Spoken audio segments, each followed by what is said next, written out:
दोस्तों नमस्कार, एक बार फिर से आप सबका स्वागत है हमारे और आपके इस YouTube चैनल देव अनमोल बचन पर। दोस्तों जैसा कि आप सबको पता ही है कि हमारे इस चैनल पर एक सीरीज चल रही है, यानी अपने आप को कैसे बनाएं।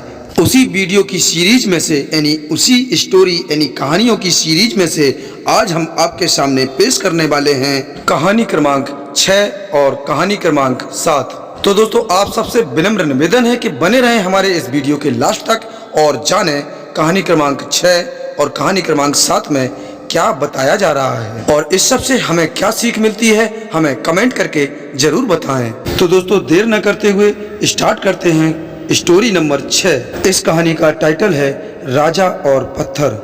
बहुत समय की बात है कि एक राज्य में एक राजा राज्य करता था। एक बार उसे एक आइडिया सूझा और उसने सोचा कि हमें देखना चाहिए कि हमारे राज्य में किस तरह के लोग रहते हैं, कौन अपने राज्य को कितना चाहते हैं, हमारे राज्य में किस तरह के लोग रहते हैं, इसकी जानकारी हमें स्वयं करना चाहिए। फिर क्या था, एक दिन उस राजा ने अपने राज्य के एक रास्ते में एक बड़ा सा पत्थर रखवा दिया और फिर वो राजा स्वयं जाकर एक बड़े से पेड़ के पीछे छुपकर खड़ा हो गया और फिर वह राजा छुपकर उस पत्थर और उस रास्ते पर नजर रख टिकाए बैठा था कि देखते हैं कि कौन व्यक्ति इस बड़े से पत्थर को इस रास्ते से हटाता है। तो फिर कुछ समय के बाद यानी कुछ देर के बाद उस रास्ते पर काफी लोग आते और जाते हैं और वहां पर उन लोगों को एक बड़ा सा पत्थर देखने के बाद तो फिर वह लोग पत्थर वाले रास्ते को छोड़कर किसी दूसरे रास्ते से चले जाते हैं अपना रास्ता बदलकर। फिर थोड़ी देर बाद राजा के महल के जो काम करने वाले थे वो लोग आते हैं और वो भी उस पत्थर को देखते हैं। तो वो लोग भी बिना उस पत्थर को हटाए अपना रास्ता बदलकर वहां से पलटकर चले जाते हैं और उल्टा राजा को ही बुरा भला कहना शुरू कर देते हैं और कहते हैं कि हमारा ये राजा अपने राज्य का काम ठीक से नहीं कर रहा है, कितने बड़े बड़े पत्थर रास्ते पर पड़े हुए हैं, ये सब चीजें राजा को ही करनी चाहिए। लेकिन राजा का इन सब चीजों की तरफ ध्यान ही कहाँ है। इतना सब बुरा भला कहकर वो लोग वहां से चले जाते हैं। फिर थोड़ी देर बाद वहां पर उसी रास्ते पर एक सब्जी वाला आता है। उसके कंधे और सर पर कुछ सब्जियां थी। जब वो बड़े से पत्थर को देखता है तब फिर वो अपनी सब्जियों को नीचे रखता है और अकेले ही उस पत्थर को हटाने की कोशिश करता है। काफी मेहनत के बाद वो अपनी ताकत से उस पत्थर को रास्ते से हटा देता है और फिर वो जब देखता है कि उस पत्थर के नीचे बहुत सारे सोने की असरपियां और एक चिट्ठी रखी थी और उस चिट्ठी में लिखा था कि ये इनाम राजा की तरफ से इस पत्थर को हटाने वाले के लिए है। और ये सब कुछ पेड़ के पीछे से वह राजा खुद ही देख रहा था।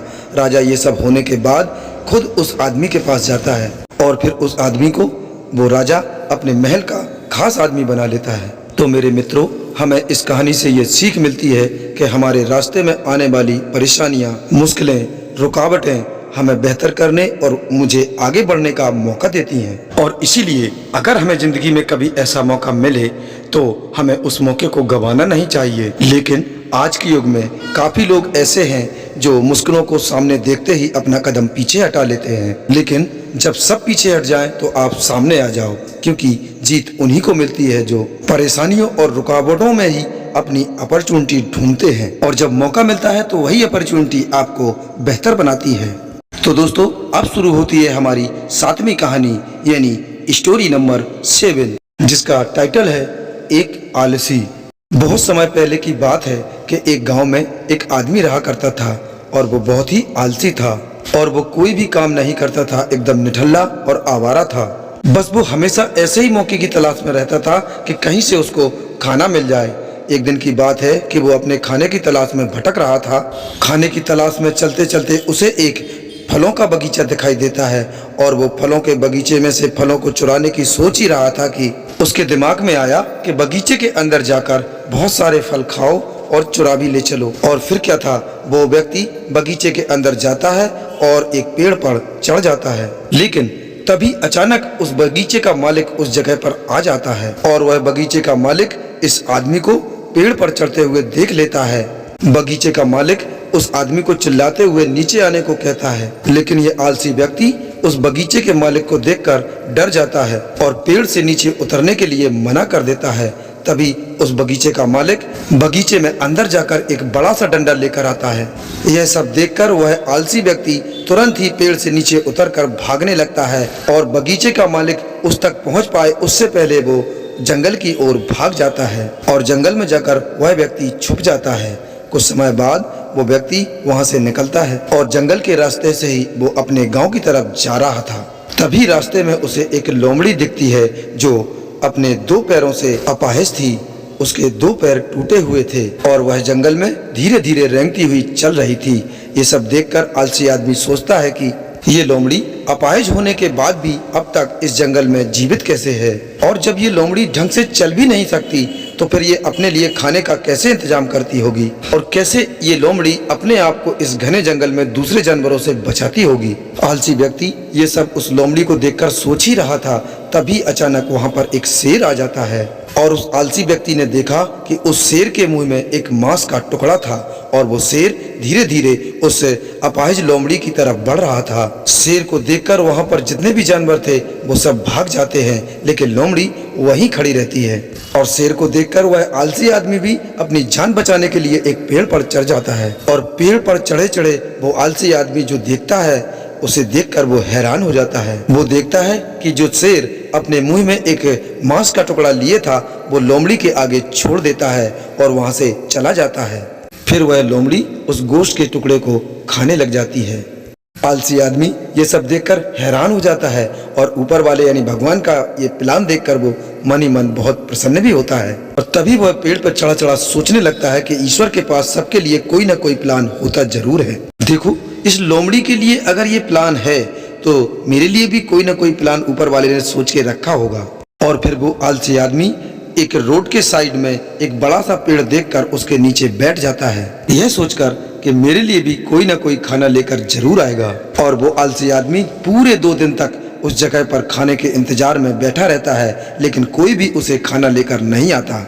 और फिर आखिर में जब उसे भूख बर्दाश्त नहीं होती तो फिर वो खुद ही खाने की तलाश में निकल पड़ता है। और वो खाने की तलाश में रास्ते में जा ही रहा था, तभी उसे रास्ते में एक बुजुर्ग व्यक्ति मिलते हैं। और फिर वह आलसी आदमी उस बुजुर्ग से कहता है कि हमें भूख लगी है, आपके पास कुछ खाने या पीने को है तो कृपया मुझे दे दें, मुझे बहुत भूख लगी है।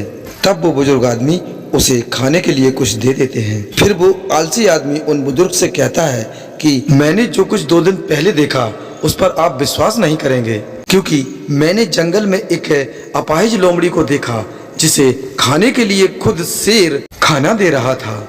तो फिर मैंने सोचा कि ईश्वर के पास मेरे लिए भी कोई ना कोई प्लान जरूर होगा, लेकिन ईश्वर ने अपनी दया उस लोमड़ी पर तो दिखाई लेकिन मुझ पर नहीं, क्योंकि मेरे लिए कोई भी खाना लेकर नहीं आया और खुद मुझे ही खाने की तलाश में निकलना पड़ा। इतना बताते हुए उस आलसी आदमी ने उन बुजुर्ग व्यक्ति से पूछा कि ईश्वर ने मेरे साथ ऐसा क्यों किया।